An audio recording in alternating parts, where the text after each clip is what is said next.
Hey everybody, Tim Albrecht here, and thank you for listening to this week's episode of the Ask a YFP CFP segment of the Your Financial Pharmacist podcast, where we feature questions from you, the YFP community, to be answered by one of YFP Planning's fee-only certified financial planners. Before we jump into today's question, I want to give a shout out to YFP Planning's incredible team that makes this segment possible. YFP Planning offers fee-only, high-touch, comprehensive financial planning that is customized to the pharmacy professional. You can learn more and book a free discovery call by visiting yfpplanning.com. Again, that's yfpplanning.com. Okay, this week's question comes from Alex in the YFP Facebook group, and he asks, "Hey everyone, new grad here, currently completing a residency program. I'm trying to figure out my loan repayment situation, and I need some help. I'm wanting to do an income-based repayment program, but I want to make sure that all my loans and payments qualify for PSLF. I currently have 3 different loans: direct unsubsidized, direct subsidized, and direct graduate plus loans. Would I have to consolidate any of these loans so that they count towards PSLF?" Tim Baker, we say it depends often on this show. And I think with student loans, that's probably even more true than other things. And now in the time that we're in, there's even more unknowns and variables around the student loan situation. So thoughts on Alex's question? Yeah, so I think Alex, again, not advice, but like if I were graduating today and I had not done my residency, I think that probably would have been the time to consolidate. And you're really just doing that from a convenience perspective. So instead of having the direct unsubsidized, direct subsidized, the direct grad, you basically have like a consolidation unsub and consolidation subsidized. And really, it would basically be, most pharmacists, they have a long list of student loans like on their balance sheet. So we would basically be consolidating that down to essentially two loans.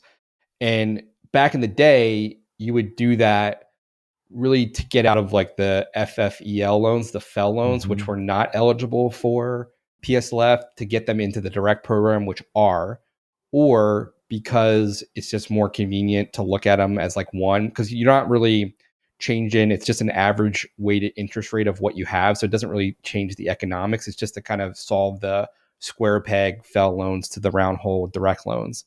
So the problem with the consolidation is that it typically resets the clock on what counts towards PSLF. So it could be very well be that with your direct loans that you have, that you already have, if you're finishing a PGY1, you already have 12-ish payments that qualify for PSLF by not doing anything at all, not making a payment, because we're still in the pause. So there's so much left to kind of figure out with where we're going with the student loan program and PSLF. I would probably sit on my hands right now, because I think even if you did consolidate them today, I still think that you would get credit, but it's still like a little bit of an if. So the October 31st deadline for the temporary program that the Biden administration, like what they did was they look back and they say, if you had any type of like public loans, they would count, even if it was late, a partial payment, if it was a FEL loan, direct, it didn't matter. It was a kind of a free for all, but they wanted you to apply for that program before the October 31st deadline. So this was the limited PSLF waiver. Now we're beyond that waiver. So what's essentially happening now is the Biden administration put forward the forgiveness that they wanted to forgive $20,000. Now that's being stalled by the courts. And even though the Biden administration has emailed borrowers that this has happened, it's still not a slam dunk.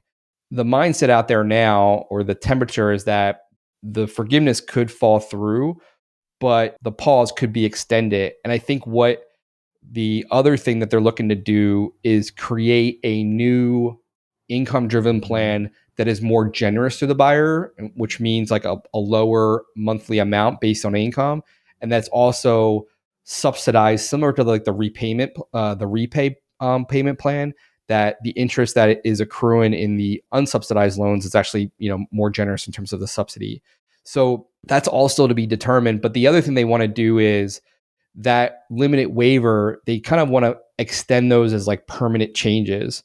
So the U.S. Department of Ed, I think it was within this last week, what they want to make those exceptions to the FEL, exceptions to the late payment, partial payments, as all counting towards the PSLF program in the future. So if they can't get the actual dollar amount across the finish line, they want to make sure that at least some of those hoops that you had to jump through, the T's you had to cross, the I's that you had to dot as a borrower, which were super vague and not very well laid out, that they're kind of erring on the side of this is what you meant to do, right? Like you want to make this full payment to get your 120 payments. So that is a long answer to say, yeah, it depends. Like I would be sitting on my hands right now if I'm you. I wouldn't necessarily do anything and just allow like the first shoe to drop with the government and where they're going to go. Yeah. Would it be great to get the $20,000? Of course, for a lot of our listeners out there, that's the drop in the bucket, but every little bit counts. Yes. I think for me, if I'm in this PSLF program, I really want a lower monthly payment with more kind of subsidies around that than the 20,000. Because if you're going to forget, it doesn't really matter. I mean, the $20,000 would be for that person that's like, that has direct loans that's not going for PSLF, which, apologies to, for those people out there that are listening that are shaking their fist because of the court system kind of blocking this. But in this case, I probably would just wait for that shoe to drop and then go from there. Yeah, hot mess, Tim, I think is the best word I can describe for this right now. And, we've obviously been through, dating back to the pandemic, we've been through multiple extensions of the pause. Then this fall, we've got the news from the Biden administration on what you outlined, their plan around debt cancellation up to $20,000 for certain borrowers that meet income threshold, certain types of loans. Right. And then obviously a new income-driven repayment plan as well. And now here it is held up in court in terms of the debt cancellation. And it's a little bit of chicken and the egg, but I think, what we're waiting for, you mentioned, obviously, this court decision of whether or not it's going to get blocked or perhaps this even goes up to a higher court. I would anticipate the Biden administration is going to then look at what strings they can pull that aren't necessarily going to be legally challenged if that were to get blocked. And so those are going to, of course, have impact on our listeners as well. And so I would encourage folks, if you're not already, bookmarking studentaid.gov, I would do that. If you go on there right now, at the headline of studentaid.gov, it says student loan debt relief is blocked. Courts have issued orders blocking our student debt relief program. As a result, at this time, we're not accepting applications. We're seeking to overturn those orders. If you've already applied, we'll hold your application and then subscribe and check back here for updates. So great place. Make sure you get the most up-to-date information. But, it's interesting timing. So we're recording this, just prior to Thanksgiving. We're supposed to see this pause lifted in January, right? So just a little over a month away from that.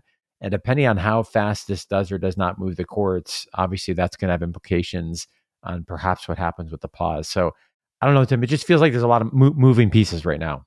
Yeah. And I think, again, I think this is, another instance where like getting some help here is going to be really important. So obviously with the clients that we work on, a comprehensive financial plan, we're keeping our finger on the pulse in terms of like where this is going.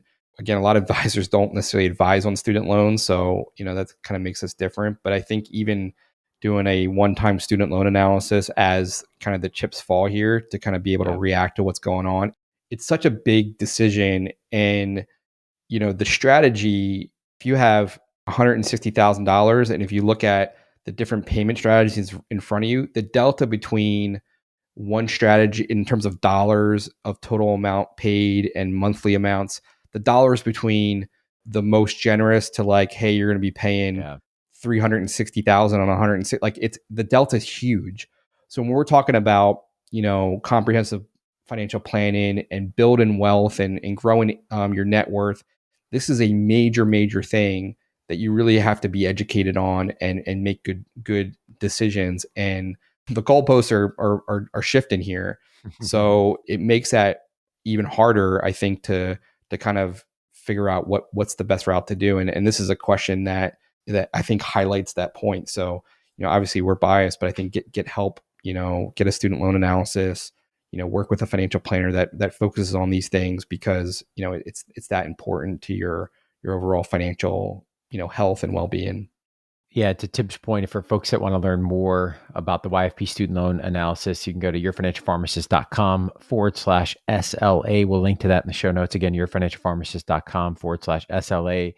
And schedule time to work with one of our lead planners, Kelly Reddy Hefner, who, in addition to having her CFP, is also a CSLP, Certified Student Loan Professional. But more important than that is many, many, many reps working with pharmacists that are clients and helping them with their student loans. So pharmacy plus student loans, we're really in the position to best help for those that are wanting to make sure they're optimizing that strategy. Really appreciate the question that came forward this week from Alex in the YFP Facebook group. If you're not yet a part of that Facebook group, I hope you'll join that community of over 8,000 pharmacy professionals across the country. Thanks again for listening to the episode for this week. And we're going to be sending Alex a super comfy YFP t-shirt as a small thank you for his contribution to the Facebook group. And if you have a question, you can submit your question by sending us an email, info@yourfinancialpharmacist.com, or you can also record your question by going to yourfinancialpharmacist.com/ask-YFP. As we wrap up this week's episode, an important reminder that the content in this show is provided for informational purposes only and is not intended to provide and should not be relied on for investment or any other advice. For more information on that, you can visit yourfinancialpharmacist.com/disclaimer. Thanks for listening and have a great rest of your week.